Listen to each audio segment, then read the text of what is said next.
Have you ever felt like you're doing everything you're supposed to do, showing up every single day, pushing through exhaustion, and still watching life move ahead without you? Not because you're careless or lazy, but because no matter how much effort you pour in, the results never seem to match it. This is the story of a man who believed that hard work alone could save him, and who almost destroyed himself before learning that effort without direction can quietly ruin a life.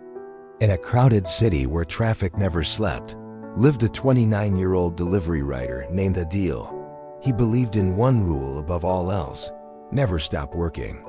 Every morning before the city fully woke up, Adeel was already on his bike, helmet scratched, shoes worn thin, phone buzzing nonstop with orders.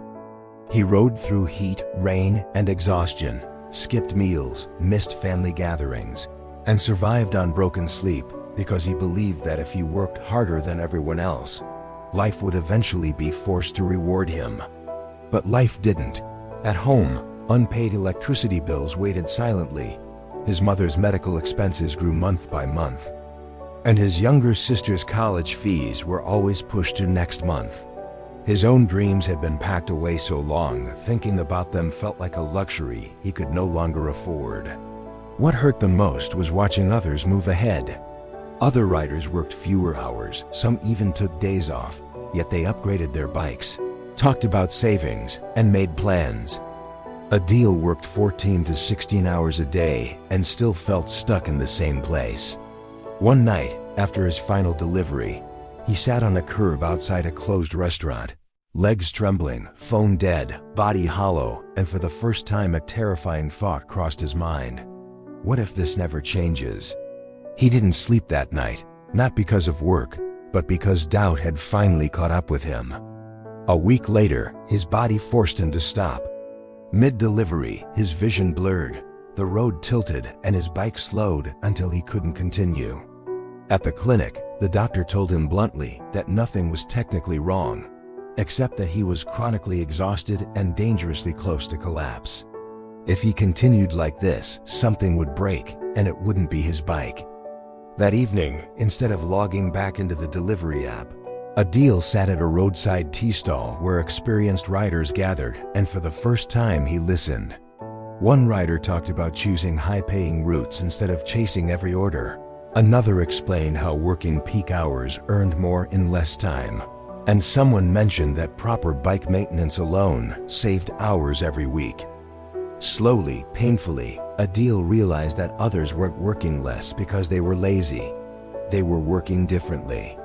One older rider looked at him and said something Adeel would never forget. "You're not poor because you don't work hard. You're poor because every hour you work costs you more than it earns." That sentence stayed with him. The next day, Adeel did something that felt wrong but necessary. He rested. After that, he stopped chasing every order, studied which deliveries actually paid well, avoided time-wasting areas, planned his day, and treated rest as part of the job instead of a weakness.